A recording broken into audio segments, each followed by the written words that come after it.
Miembro en el foro tributario que se ha constituido de asociaciones y colegios de profesionales tributarios, miembro en nombre de la agencia tributaria y con el que tengo el honor de alguna vez debatir en ese foro.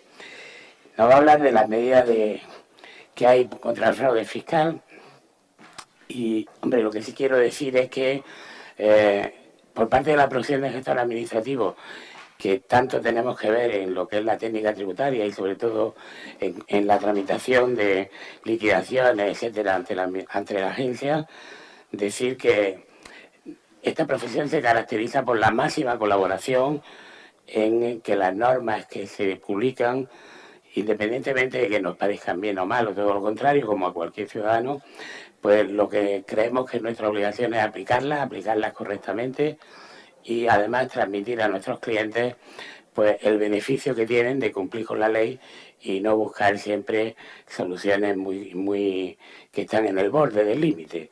Por tanto, creo que esa es la política que mantiene esta profesión como conjunto y en concreto pues el Consejo General al que pertenezco ahora como secretario. Por tanto, sí ruego que las preguntas que se puedan hacer se hagan desde una óptica constructiva y entendiendo que la norma es la norma, quien la crea tiene sus motivos, posiblemente motivos que no alcanzamos a veces a entender tan fácilmente, pero que nuestra obligación ante nuestro cliente es evitar conflictos y sobre todo procurar que la norma sea un éxito. Esta es nuestra idea y espero que así lo entendáis. Por tanto, pues no puedo hacer más que cederle la palabra a nuestro ponente y luego en el coloquio pues esperar que haya moderación en las preguntas y sobre todo, y eso sí lo ruego, para no alargar y que entre muchas, que sean concisas y que sean preguntas, no otra cosa distinta. Gracias. Bueno, pues buenas tardes, buenos días, mejor dicho, ya estamos cerca de la 1 de la tarde. Bueno, pues agradecer al Consejo de Gestores la invitación y, bueno, cuando se me planteó por parte de su director de comunicación externa, dice, vamos a ver una ponencia sobre nuevas medidas de lucha contra el fraude. Bueno, pues la verdad es que digo, si yo los 28 años que tengo ya de experiencia en la agencia, o en la agencia no, en el ministerio, porque antes no había agencia, lo único que he hecho ha sido luchar contra el fraude, ¿no? Es decir, yo creo que es una de las cosas que la gente cumpla voluntariamente los impuestos, pues quieras que no deja de ser una lucha contra el fraude y procurar que exista menos fraude, desde el punto de vista, pues, concienciando a la gente y desde el punto de vista también coercitivo, de las dos formas, y educativa. Pues, bueno, pues yo entonces lo que he intentado, aparte de centrarme, y lo voy a hablar, de las nuevas medidas ya de formas legales, que por cierto, tengo que decir que muchas de ellas son todavía proyectos de ley que están supuestos a información pública y que pueden cambiar, es decir, que son anteproyectos, no deja de ser un anteproyecto, las nuevas medidas legales, en este caso, contra el fraude. Yo sí quisiera un poco hacer historia, pero reciente, porque yo creo que de las últimas épocas, ¿no?, de las medidas que la agencia tributaria, no normativas, sino operativas, ha hecho. Entonces, mi exposición va a tener como dos partes, ¿no? Medidas operativas o instrumentales contra el fraude, y ya medidas normativas, medidas normativas novedosas contra el fraude.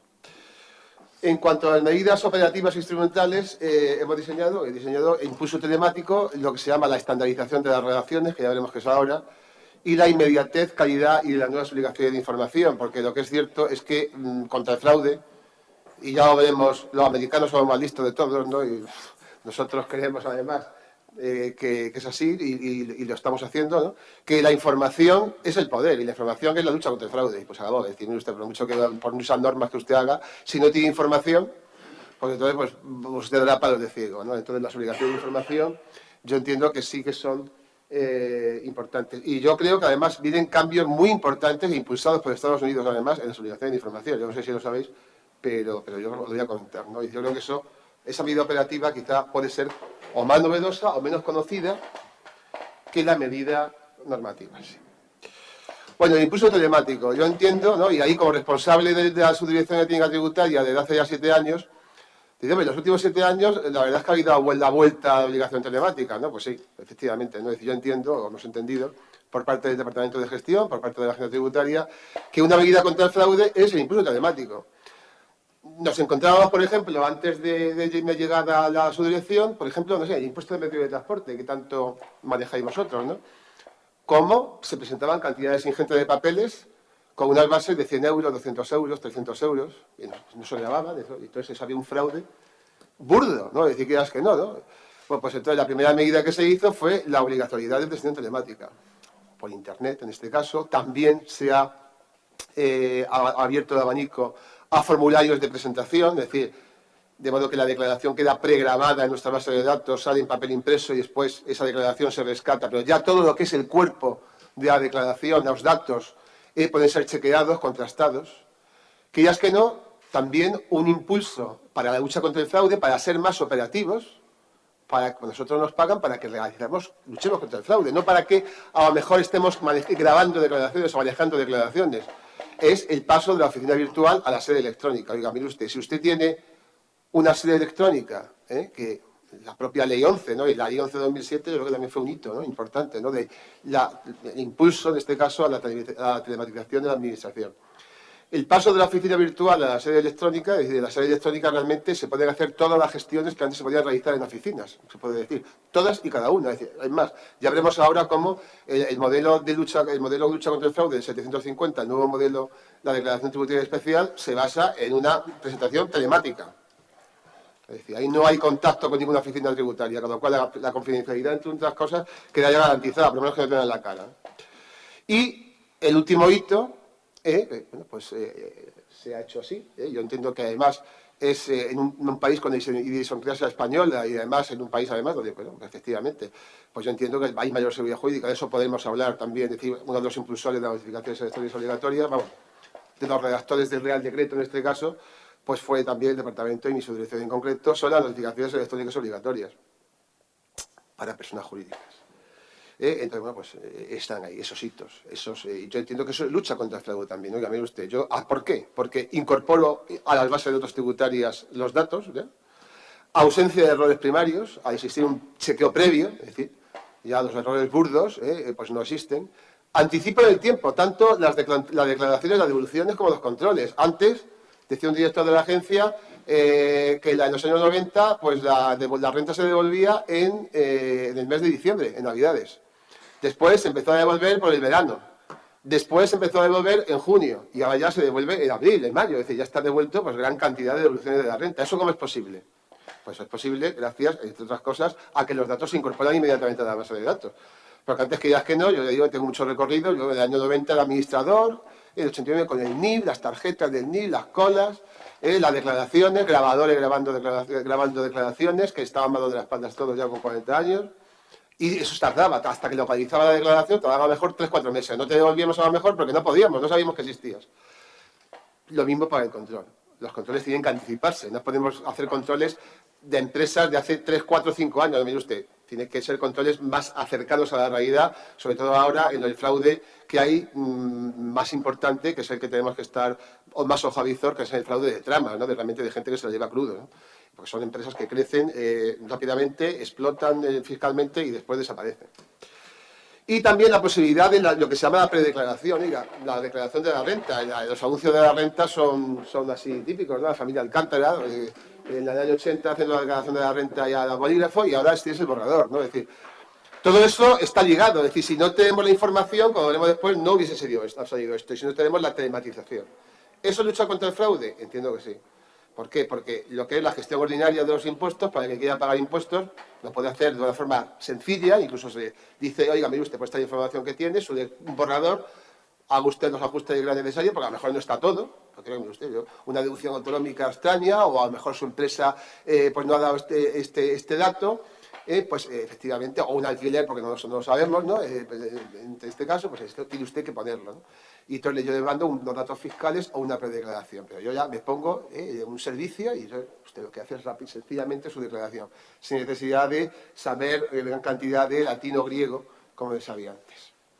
La estandarización de las relaciones. Esto, realmente nosotros buscamos relaciones con los contribuyentes estandarizadas, sencillas, normalizadas. Es decir, la telematización es una forma, y la otra forma, y ahora esto sí que es novedoso, y que también lucha contra el fraude, entiendo, ¿no?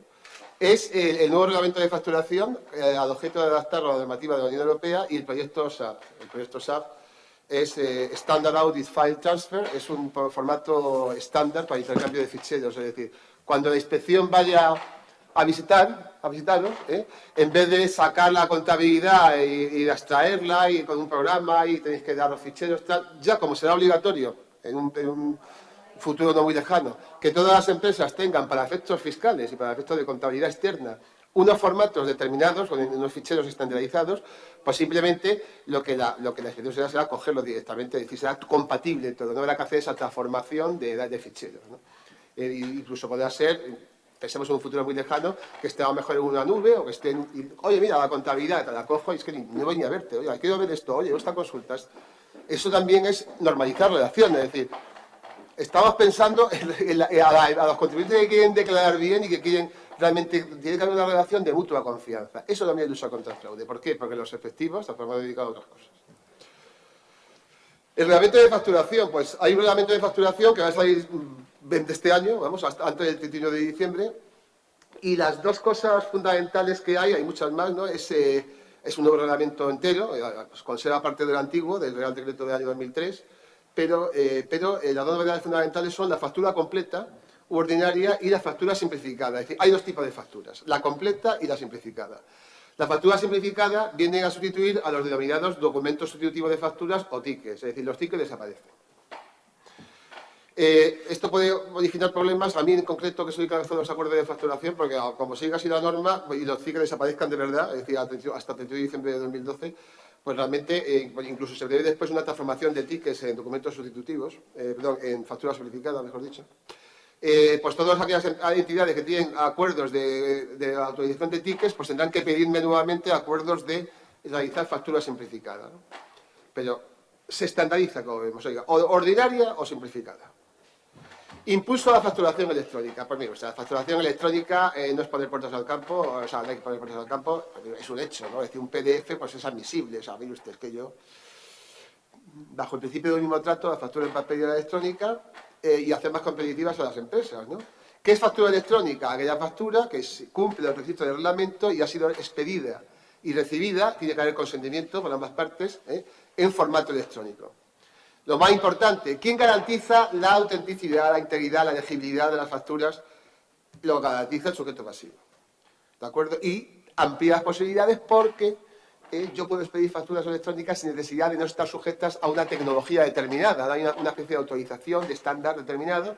Los estándares, esos estándares ya están aprobados, desde luego que valen, por supuesto, será un estándar de calidad, pero, y en principio cumple todas las garantías ya esas de autenticidad, integridad y legibilidad de las facturas, pero en principio, yo cualquier facturación electrónica, si realmente yo puedo garantizar esa autenticidad, integridad, legibilidad, lo que se llama, como vamos a ver ahora, trazos de auditoría o pistas de auditoría, es decir, de que no ha habido manipulación posterior, pues en principio yo lo voy a tener huellas, hash, se llaman también huellas de auditoría, pistas de auditoría, yo lo voy a tener que admitir. Con lo cual, bueno, pues eso es que o sea, nosotros no vamos a poder pegar a alguien que nos factura desde Alemania, por ejemplo, ¿no? Es que, mire usted, es que eso ya no es que no sigue el estándar, tal, no, eso va a tener que cambiar, ¿de acuerdo? Es una de las cosas de la directiva. Eso también es lucha contra el fraude, pues también, porque normaliza las relaciones, en principio tienes ya lo que son documentos contables, soportes, los tienen ya más disponibles más a tiempo y no podemos trabas.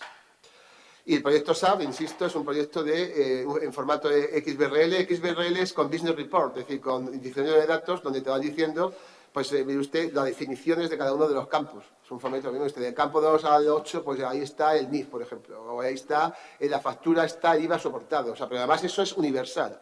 Y usted me monta una estructura de esa forma y ya sé que es una factura además que se ha adoptado en algunos países. Y es un proyecto que en principio pues estamos estudiándolo y ya hay varios borradores de orden ministerial el imponerlo. ¿De acuerdo? El imponerlo, ¿por qué? Porque hay una base legal, pero va a haber las técnicas y medios electrónicos e informáticos para ejercer esas competencias. También, al no estar en la Ley General Tributaria, en la disposición adicional decimoquinta del Reglamento de Aplicación de los Tributos, dice: el Ministerio podrá establecer formatos estándares para el intercambio de ficheros en contraseña contable y fiscal entre las personas y entidades que desarrollan actividades económicas y la Administración tributaria.